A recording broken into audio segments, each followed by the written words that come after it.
Hello and welcome back to the Eyes Up Life podcast. I'm your host, Ben Granis, founder of Eyes Up, which started as a 7,000-mile bike ride around the United States to raise awareness for distracted driving and along the way fundraising. We raised over $50,000 for Text Less, Live More, whose mission is to end distracted driving and to promote digital wellness to help young people learn the importance of distraction-free driving, and to build healthy relationships to technology, which is ever present in our lives. Now, if you're a listener, you probably know that the Maxis series has wrapped up. We have a couple episodes of independent guests that have already been released, and this week is another one. This week we have Murdock Martin. Murdock's real name is Richard, but he goes by Murdock, and he was actually one of my hosts when I was riding for Eyes Up. I stayed with Murdock in his lovely home on the coast of California in Big Sur, truly in the middle of nowhere, but Murdock works for the Forest Service as a wildland firefighter, and he lives right near their station, but there is truly nothing around. But it is spectacular. I spent the afternoon before staying with Murdock on the beach right by his house because he was out working and I arrived a little bit earlier than expected. I set up my tent on the beach for shade and read as there were people surfing in the waves right on the beach just across the street from where Murdock lives. Unbelievable place to live. He's called it home for over 10 years now, and he's hosted over 250 cyclists in that time. So listen to my conversation with Murdock. It was great to reconnect with him after not having seen him or talked to him in 14 months since I stayed with him last year in the home stretch of the Eyes Up ride.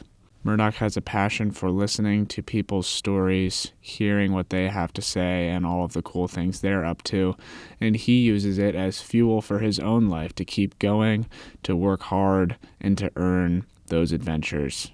He has some cool adventures of his own upcoming, so listen in, enjoy, and we'll talk to you at the end. Here is Richard Murdock Martin.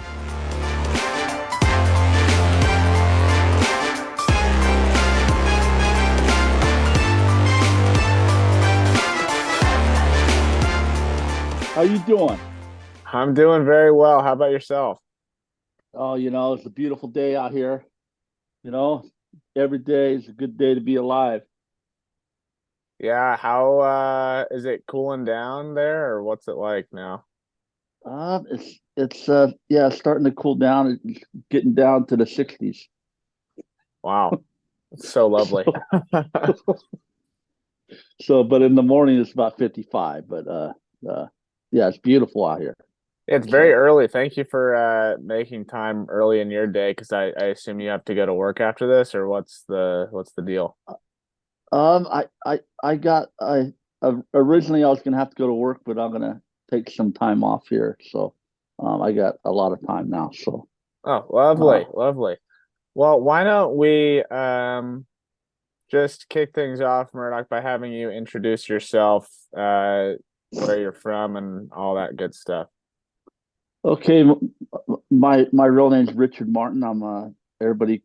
My nickname is Murdock, and everybody at work calls me Doc. So I live in Big Sur, California, and I've been a wildland firefighter for 27 years, and I'm 16 months away from retirement. But who's counting?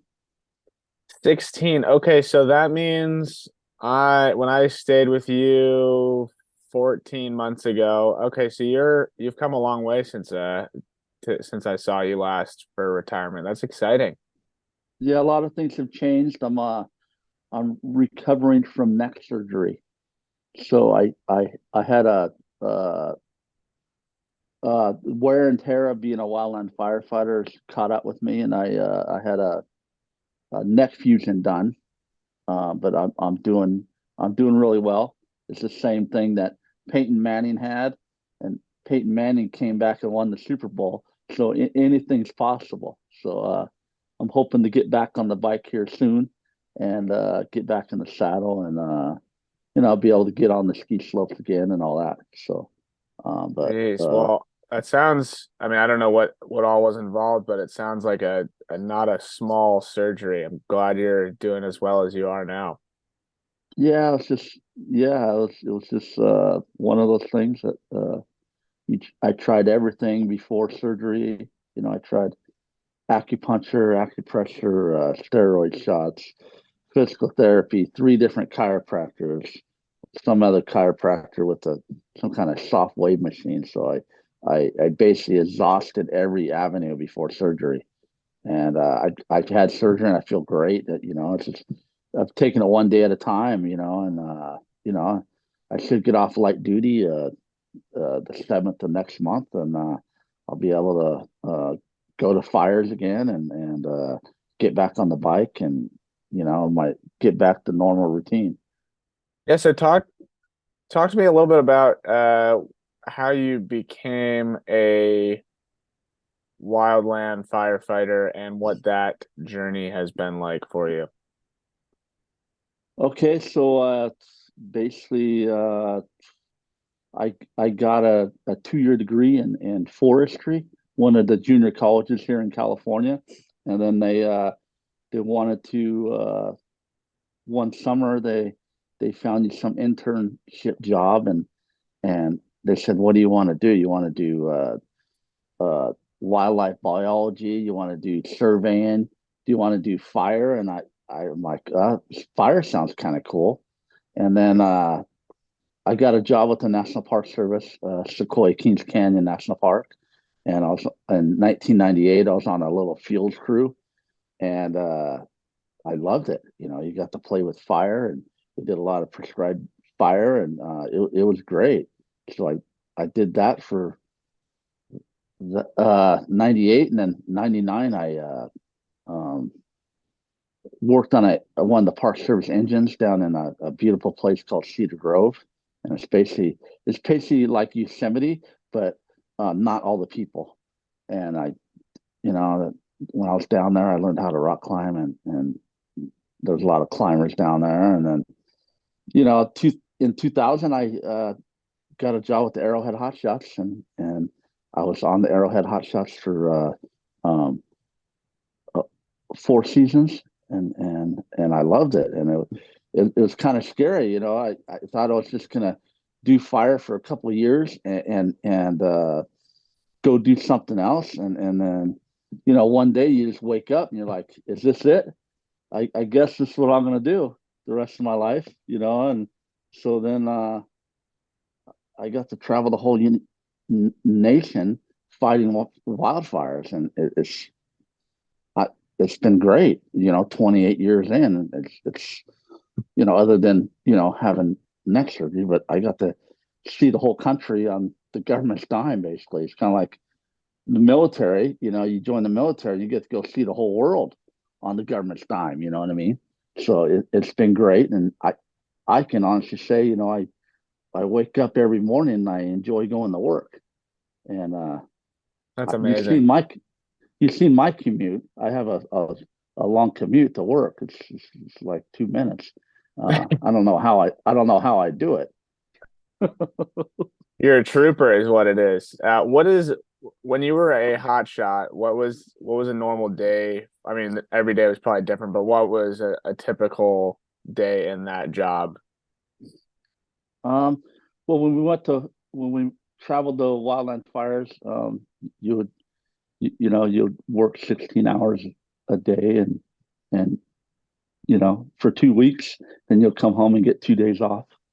But when we're in station, we'd have normal station maintenance and whatnot like that, and do a lot of training. But so um, basically, you'll have to travel to the fire. So sometimes if there's a fire in Montana or something, you'll travel 2 days there, and then once you got there, you'll work 14 days straight, and then you'll um, travel 2 days back, and then get a couple of days off, and hopefully get out and do it again. But sometimes you'll have a break in between assignments, but sometimes you'll go right back out. But it consists of you know, you know, sleeping out in the dirt for 2 weeks and you know, and uh, working really hard and doing everything that it just feels great just being outside and working hard every day. And it's really cool. You create some bonds with some people. Some people I worked with on the Arrowhead Hot Shots. 20 years ago, I'm still in contact today. And it's great. You know what I mean? So Yeah, I was gonna ask what the community is like, I guess back then, and what your community is like now, and how that serves you every day. yeah, so it's a tight knit community. You'll go to a fire uh, 4 states away, and then all of a sudden you see someone you worked with 5 years ago. You know what I mean? And it's a big bond you share. With your fellow firefighters. It's kind of like it at one time. We shared risk. So that's where the bond is. At one time we worked together and shared risk. You know what I mean? So, but yeah, it's been great. And 2 more years left, and I'm gonna uh, ride off into the sunset, literally. So Yeah, so tell me about your plans for afterwards, because I mean right now you're living very close to the station, so will you move? Where are you gonna go? yeah, so 15 years ago, I bought a little condo in Lake Havasu, and we're Which is gonna where? Where is that? Lake Havasu is in Arizona.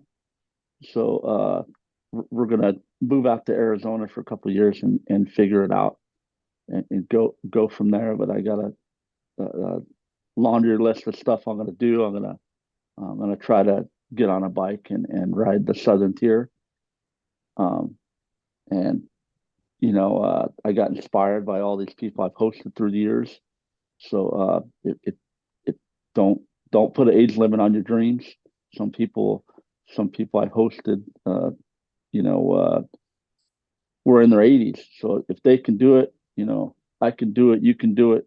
You know what I mean? So I'm gonna try to do that, and then I'm gonna try to hike the Camino. So Out those in are the Spain.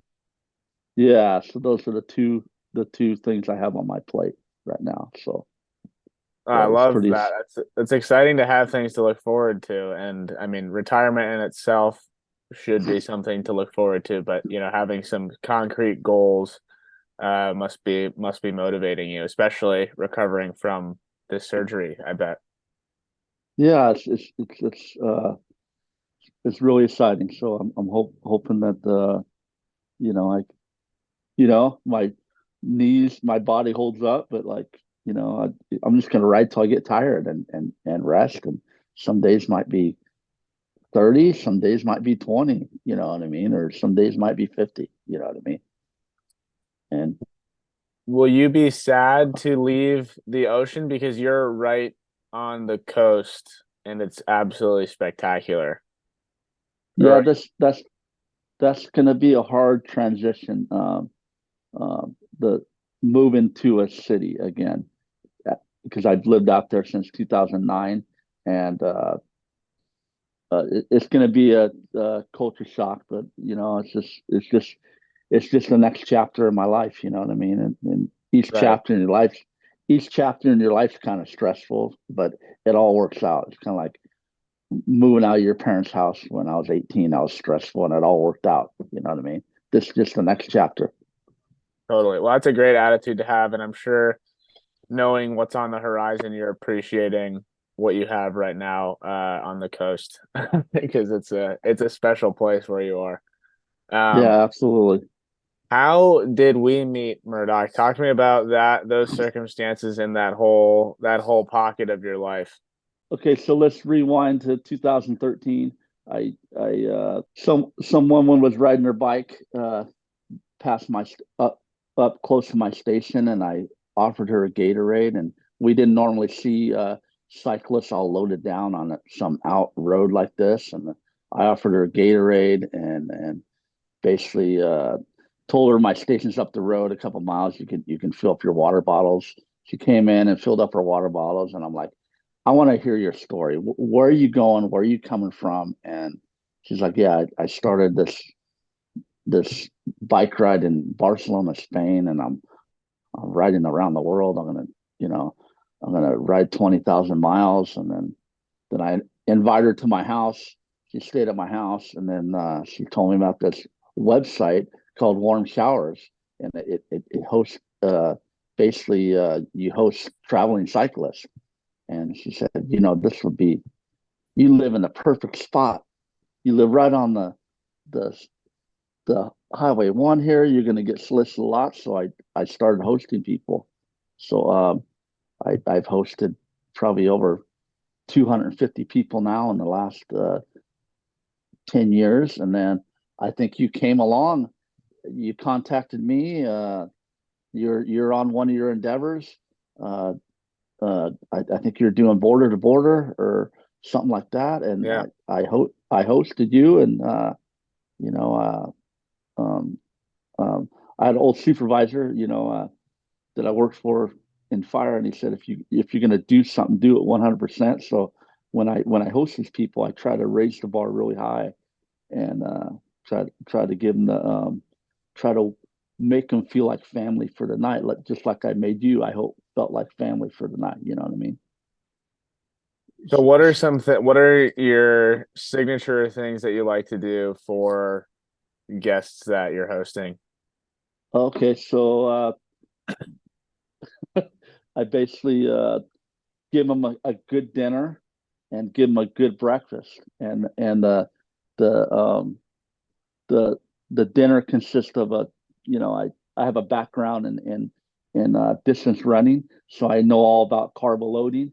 So when I first started, I wondered what would be the best thing, and it's pasta. So I give all the guests a big pasta dinner, and in the morning I make waffles with ice cream, and I try to give them as much calories because once they leave my house, they have an elevation gain of about 3,700. So I try to give them as much calories to get them up these hills. But I met in hosting warm showers. I met some of the most incredible people from all over the world, riding their bikes for different reasons, including yourself. So it's been great. So anybody out there that if you see cyclists up and down your town and you can accommodate it, warm showers is a great thing to meet people. And it's kind of like, I don't know if you guys ever stayed in youth hostels in your youth. It's kind of like meeting people kind of like that, traveling and hearing their stories and stuff like that. So it's been Right. great. So 250 people, that's a lot of people that you've hosted. Do you ever get tired of it, or what keeps you energized to do that? Because you're not just offering a space to sleep, but you're cooking meals, and it's quite a bit that you offer. So how do you stay energized for each guest? Every time you hear a story, you think you heard it all. You think, okay, no one can top this story. And then someone else comes along. And so I always know that someone else is going to come along with a different story. And I just want to hear the story. So I just want to cook dinner and hear the story. It, I you got people that have been traveling um, months on end, camping, and when they get to sleep in a bed for a night, get a hot shower, wash their clothes, and and also you have these people that are missing their families. So I try to make them feel like family for the night.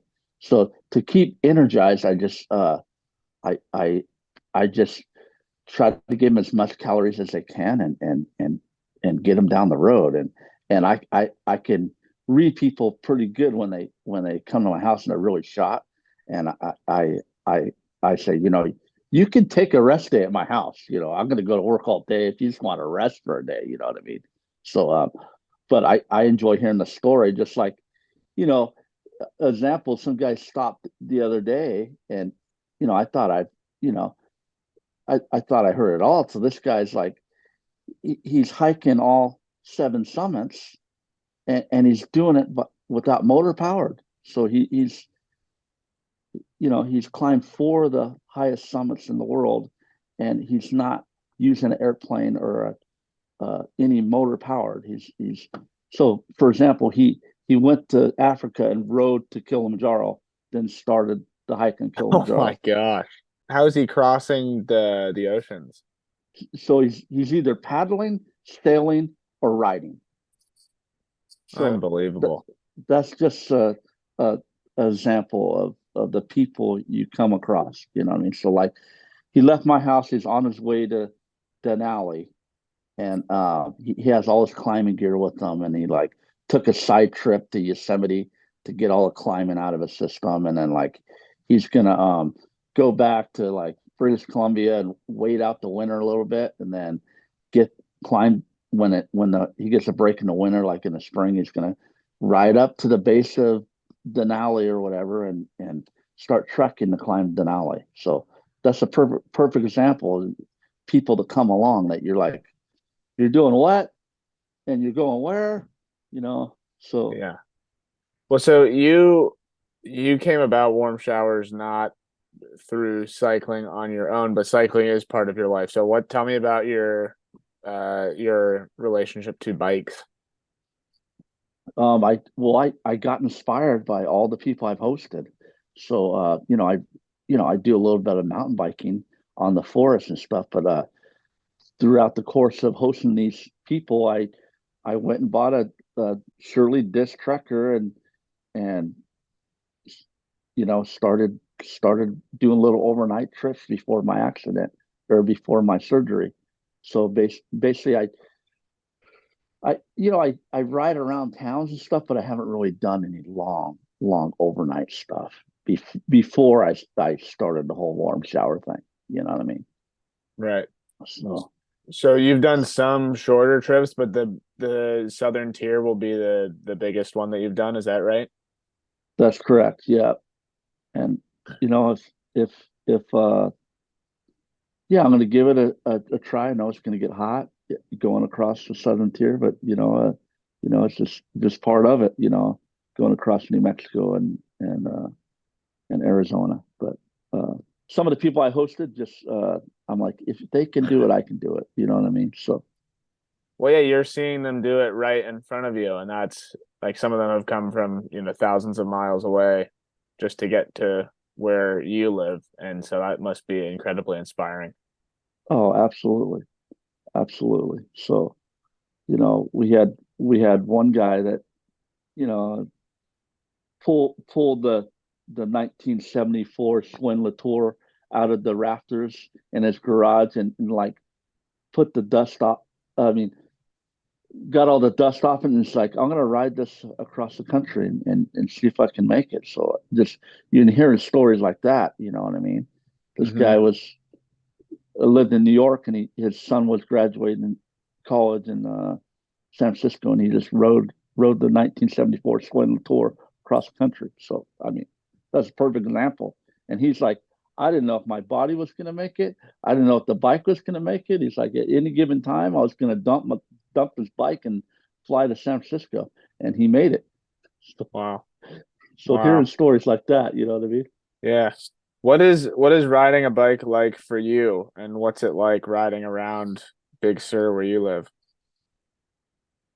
Well, there's a lot of hills, and I my knees and back hurt a little bit, but all the people I talked to that I come across, they just said, you get on the bike, and you eventually just get in shape because you're riding the bike every day.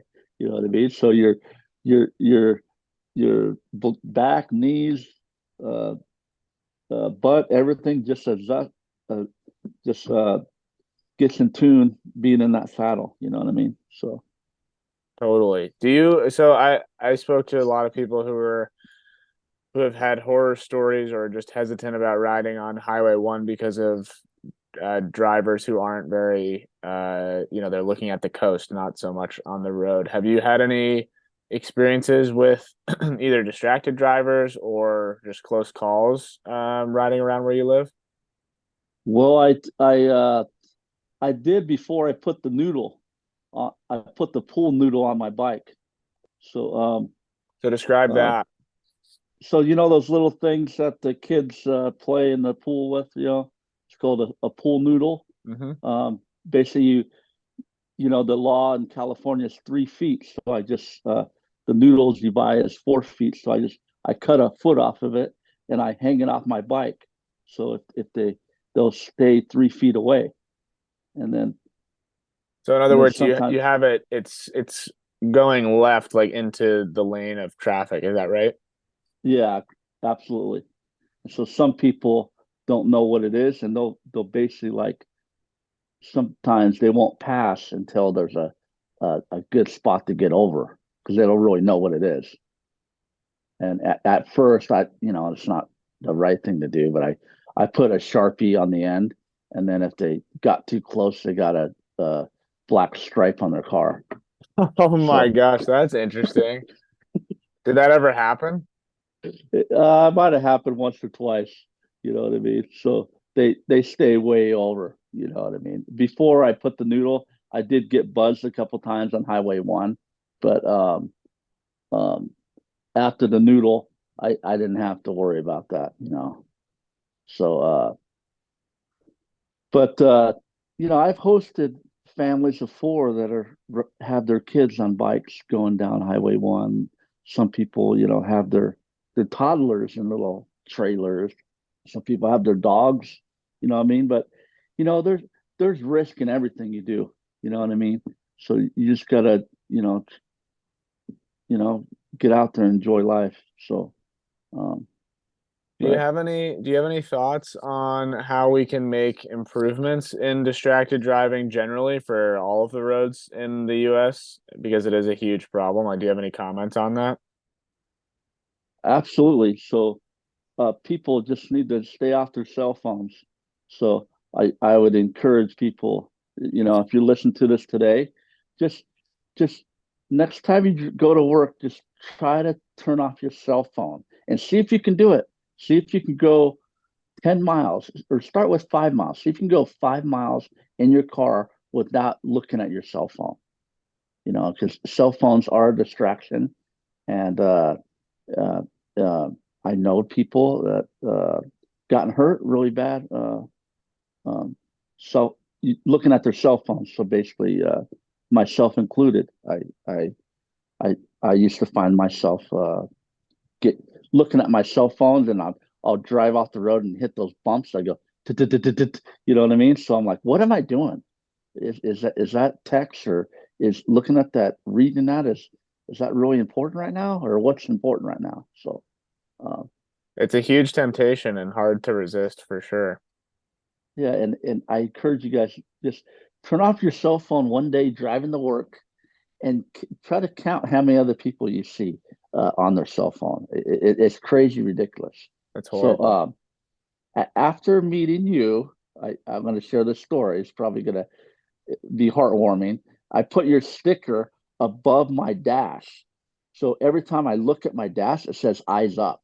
So every time I think about going to my cell phone, I look at that sticker on my dash, and it says eyes up.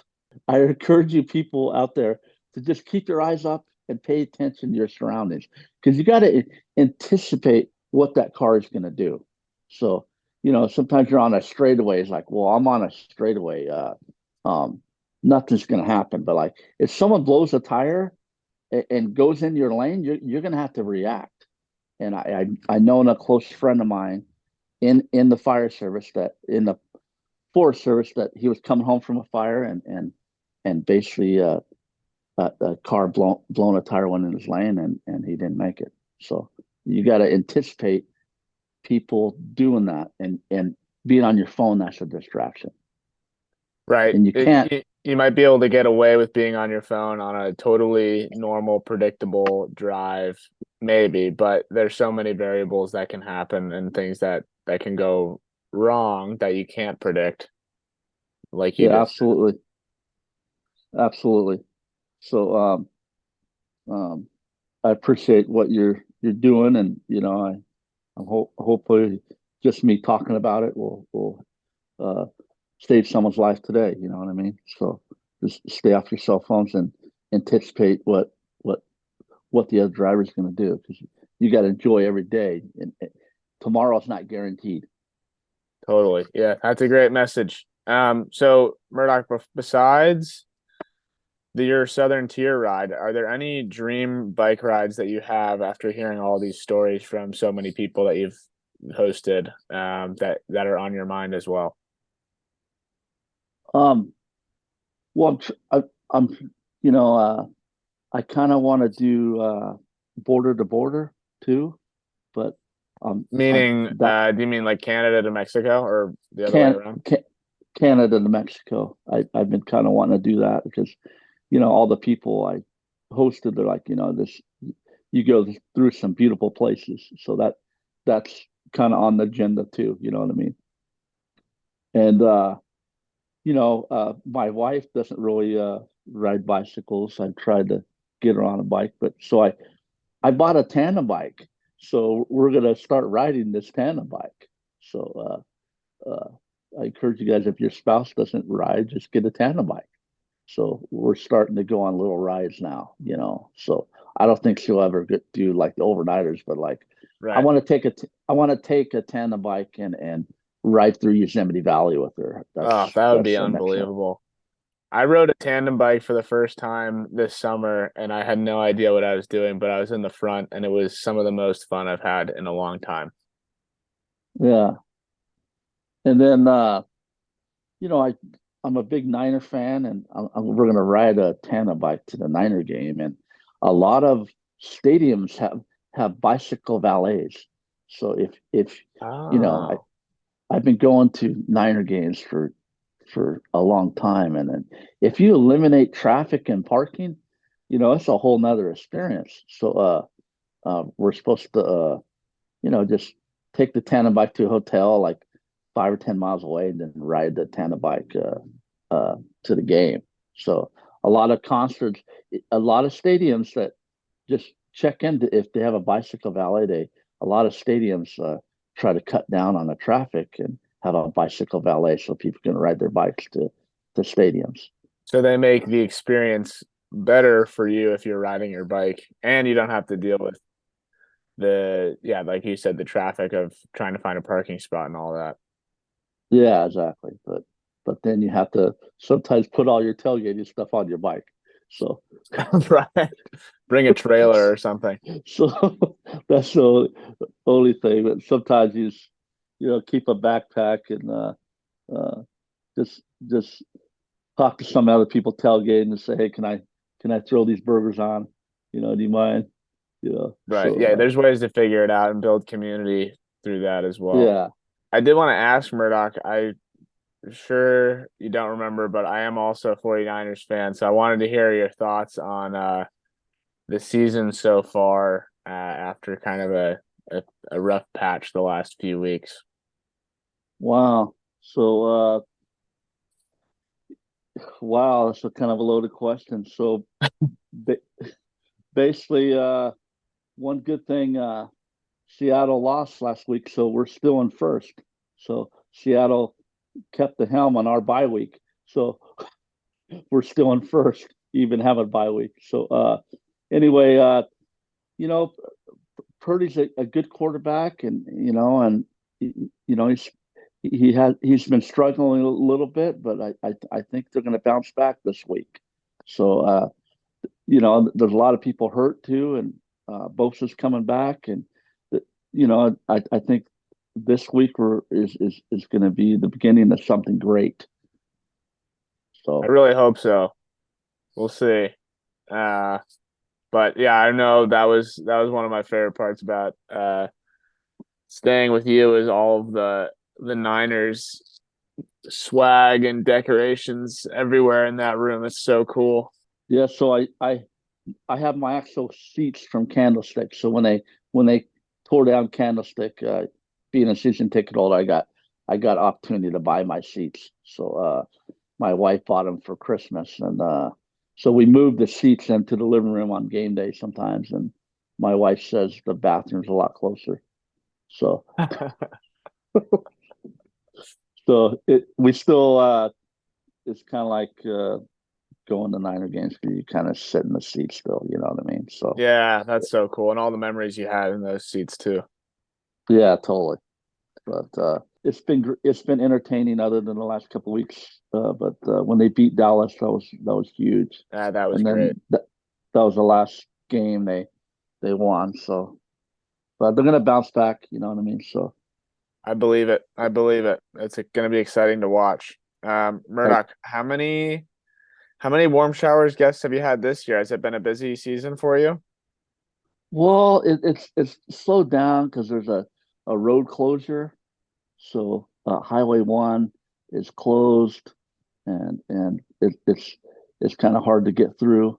You know what I mean? So there's a way to get through, but it's just Highway 1's been closed for about a year now, and Where is it? Where's the closure? it's around the Lime Kiln State Park area.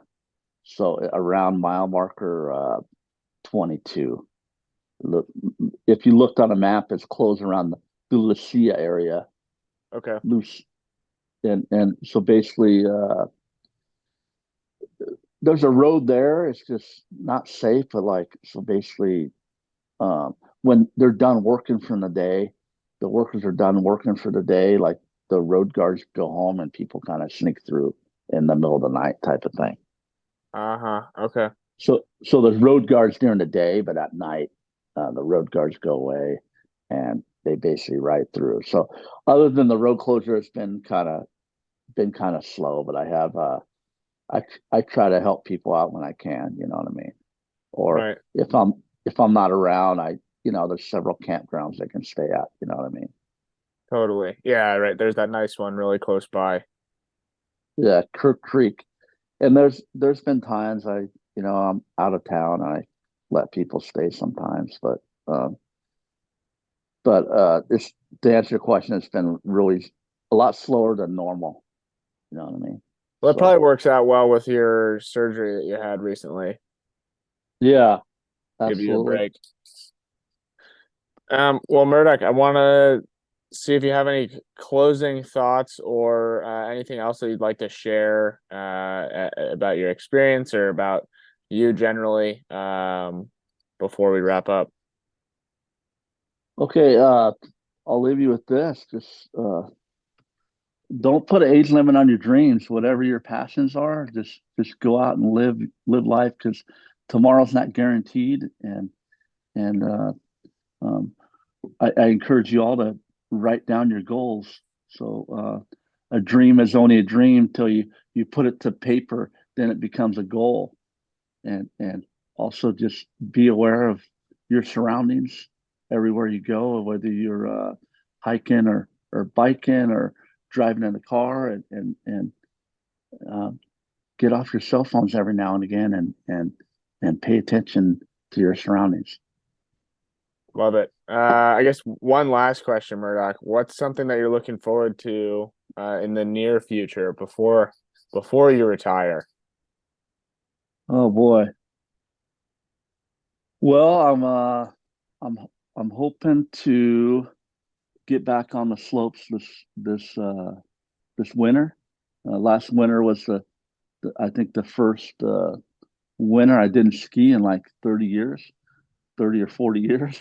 Oh So I'm man, really hoping to get back on the slopes and just take it ease on into it. You know what I mean? Ease on into it, and then my first trial bike ride, I'm gonna just go from San Francisco to my house, and it's only going to be like maybe a 3 day thing, and that'll be a test to see like, all right, how's my body going to react to this endeavor riding across the country? So it'll be a good trial run.